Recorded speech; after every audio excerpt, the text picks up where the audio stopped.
Telugu YouTube ఛానల్లో మీ వ్యాపార ప్రకటనల కోసం 9154949554కి కాల్ చేయండి. ఏపీ ఎన్నికల్లో జోక్యం చేసుకుంటామని గతంలో కేసీఆర్ బహిరంగంగా ప్రకటించారు. అన్నట్లుగా జోక్యం చేసుకున్నారు. రిటర్న్ గిఫ్ట్ ఇస్తామన్నారు. చంద్రబాబు ఓడిపోయారు. అందులో కేసీఆర్ రిటర్న్ గిఫ్ట్ వాటా ఎంతో తెలియదు కానీ జగన్కు కావాల్సినంత సహకారం అందించారు. అందుకే తెలంగాణ అసెంబ్లీ ఎన్నికల్లో కాంగ్రెస్ పార్టీ గెలవగానే ఏపీలో వైసీపీకి కష్టమే అనే అంచనాలు వచ్చాయి. మరి టీడీపీకి లాభమా? చంద్రబాబుపై అభిమానం చూపే రేవంత్ ఆయన గెలవడానికి సహకరిస్తున్నారా? అందుకే కాంగ్రెస్ను పావుగా వాడుకుంటున్నారా?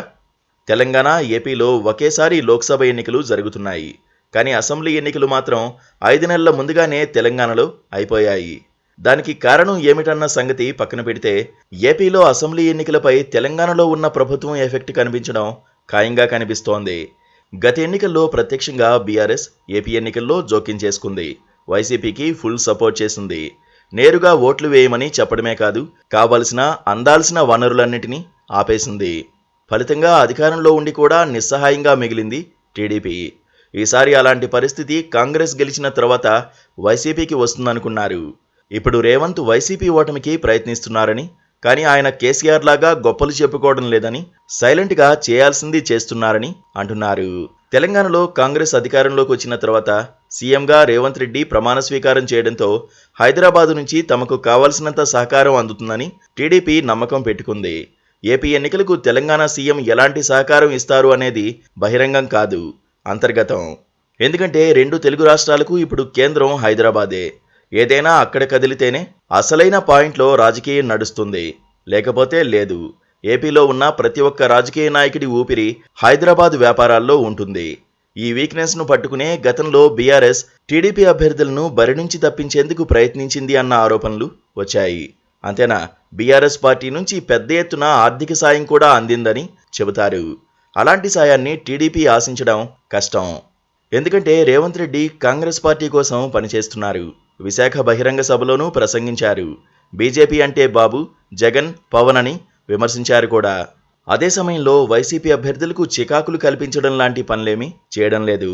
బీఆర్ఎస్ ఉన్నప్పుడు డేటా చోరీ పేరుతో చేసిన హడావుడి దగ్గర నుంచి చాలా అంశాలు గుర్తుకు వస్తాయి. కానీ ఇప్పుడు అవేమీ లేవు. అలా చేస్తే నేరుగా టీడీపీకి పనిచేసినట్లవుతుంది.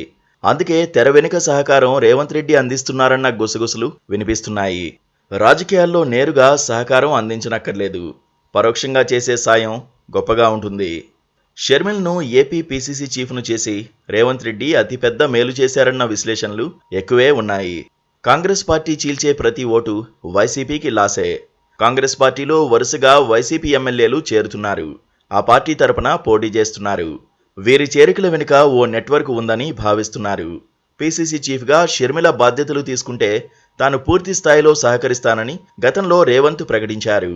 ఆ ప్రకారం ఆపరేషన్ నిర్వహిస్తున్నారని అంటున్నారు. కాంగ్రెస్కు పనిచేస్తే టీడీపీకి ఎలా మేలు చేసినట్లు అన్న డౌట్ రావచ్చు. అదే రాజకీయం. కాంగ్రెస్ ఎన్ని ఓట్లు చీలిస్తే వైసీపీకి అంత డ్యామేజ్. అంతిమంగా టీడీపీకి లాభం. ఏపీలో కాంగ్రెస్కు ఫ్యూచర్ ఉండాలంటే వైసీపీ ఓడిపోవాలి. తన గురువుకు మేలు చేయాలంటే రేవంత్ టార్గెట్ కూడా అదే. అందుకే రేవంత్ రెడ్డి గుంభనంగా తన పని తాను చేసుకుపోతున్నారని అంటున్నారు.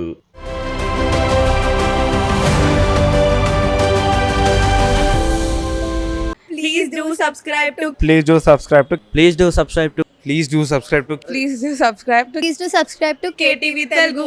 KTV Telugu. KTV Telugu. KTV Telugu. KTV Telugu. KTV Telugu. Please do subscribe to KTV Telugu.